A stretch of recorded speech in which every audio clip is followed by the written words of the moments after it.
खबर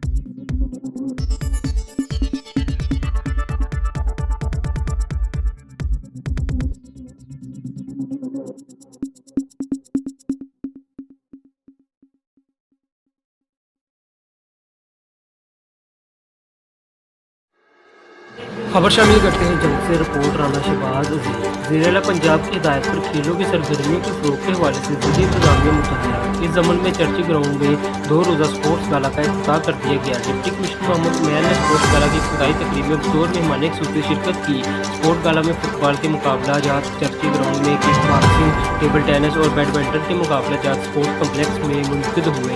खिलाड़ियों की हौसला अफजाई के लिए शहरियों की बड़ी तादाद ने स्पोर्ट्स गाला में शिरकत की। मजमूई तौर पर स्पोर्ट्स की सरगर्मियाँ जिस्मानी व ज़हनी तंदुरुस्ती, समाजी रवाबत और ज़ाती तरक्की को फ़रोग़ देने में अहम किरदार अदा करती है। रिपोर्ट राना शहबाज अजीज।